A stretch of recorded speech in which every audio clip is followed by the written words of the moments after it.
আপনারা কেউ কি মনে কষ্ট নেবেন আমি যদি এই যে মাইক ম্যানের সাথে একটু কথা বলি?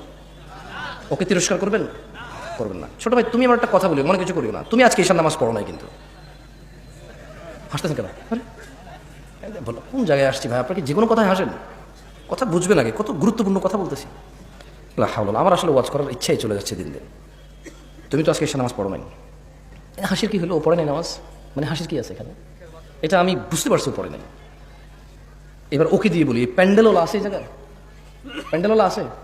আজকে তোমাদের ভলান্টিয়ার কতজন? সবাইকে ডাকো। ওখান থেকে আমি মিনিমাম ছেলে পেলেকে বাইরে করবো যারা এসে নামাজ পড়ে নেই। সব বাইরে আছে না? ঠিক আছে, আমি চলে গেলাম ইনশাল্লাহ ওয়াজ শেষ করে। তোমরা কালকে বিচার করিও তোমাদের ভলান্টিয়ারদের মধ্যে কত ছেলে ইভেন নামাজ পড়ে না ঈশার, কিন্তু ওরা ওয়াজ করাচ্ছে আমাকে কত দূর থেকে নিয়ে আসা। ওদের কথা হচ্ছে সারা বাংলাদেশের, সারা শিবগঞ্জকে হিদায়ত করে দেবে। তাহলে কোনো মানুষ খারাপ করবে না, সব খারাপ আমাদের। কারণ হুজুর নিয়ে আসছে দূর থেকে, সব মানুষের হিদায়ত করে দেবে, কেউ আর অন্যায় করবে না। তাহলে একমাত্র অন্যায় করার বাকি কে থাকি? আমরা আমরা আয়োজন করে হুজুর নিয়ে এসে সবাইকে ফু দিয়ে হেদায়ত করে দেবো।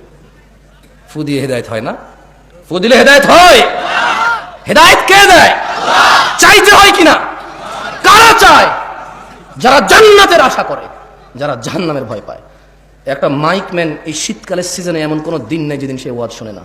এদেশের ওয়াজ যদি মানুষের খুব বেশি একটা কাজে আসতো, সবার আগে ও সবচাইতে ভালো মানুষ হতো। আমি ওকে খারাপ বলছি না, আমি ওকে মানুষ হিসেবে খারাপ বলছি না। আমার ওয়াজ যদি কারো কাজে আসতো, আমি বিলিভ করি প্যান্ডেলওয়ালা, মাইকওয়ালা আর স্বেচ্ছাসেবক ভলান্টিয়ারদের সবার আগে কাজে আসতো। কিন্তু আমি দেখেছি এদেশের আয়োজকদের মধ্যেই বেনামাজি, ঘুষখোর, সুদখোর ভরপুর থাকে।